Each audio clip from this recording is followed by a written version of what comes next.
Oui, bon, j'ai l'impression d'avoir déjà expliqué à plusieurs reprises la situation budgétaire dans laquelle la région se trouvait et qui n'est pas voulue, qui est subie, avec l'État qui nous a ponctionné les sommes que vous connaissez et qui n'a pas fini de le faire, et qui a pour conséquence de nous obliger à regarder ce sur quoi nous avons encore une plus-value réelle au niveau régional. Ce n'est pas forcément sur le financement des énergies renouvelables qui sont largement financées par le Fonds Chaleur, comme vous le savez bien.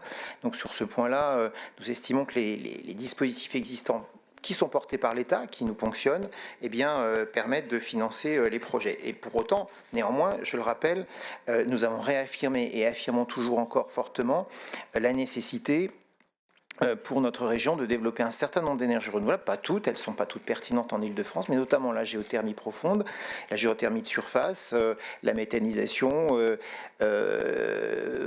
et le solaire également. Tout cela, nous l'avons soutenu jusqu'à présent très fortement. Je rappelle que depuis le début de la mandature, nous avons investi près de 230 millions d'euros de nos budgets régionaux en faveur des énergies renouvelables, qui marquent donc vraiment l'engagement fort de la région, et que nous avons de ce fait contribué à faire passer la production d'énergie renouvelable en Île-de-France de 13 TWh en 2015 à 20 TWh en 2023. Nous ne serons jamais autosuffisants, il faut être clair là-dessus, mais néanmoins, nous avons fait progresser cette part. La collaboration que nous avons avec l'État se poursuit bien évidemment, à travers notamment la révision du schéma régional climat, air, énergie. Donc il n'y a pas de rupture de discussion, bien au contraire, nous continuons de discuter, et notamment nous tenons auprès de l'État à insister sur le fait que notre schéma est notre guide, et que les COP régionales qui sont faites par ailleurs doivent tenir compte et s'appuyer sur ce schéma régional qui est notre guide pour continuer à promouvoir les énergies renouvelables.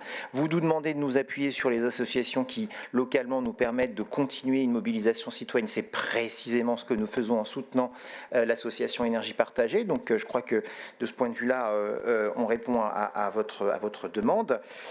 Et je veux simplement repréciser quelque chose qui, je crois, a déjà été dit par ailleurs, c'est que nous envisageons, à l'issue des élections municipales, de proposer un nouveau contrat à vocation environnementale pour les communes franciliennes dans des projets très vastes d'adaptation et de la transition écologique, mais qui pourra comprendre notamment des dispositifs liés à l'intégration de production de chaleur et de froid renouvelables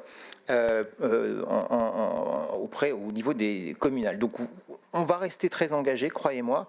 Simplement, aujourd'hui, nous sommes obligés et tenus d'être vigilants sur les budgets dont nous disposons et que nous utilisons au mieux. Encore une fois, vous le voyez, nous les utilisons à aider les associations locales qui accompagnent les investissements citoyens.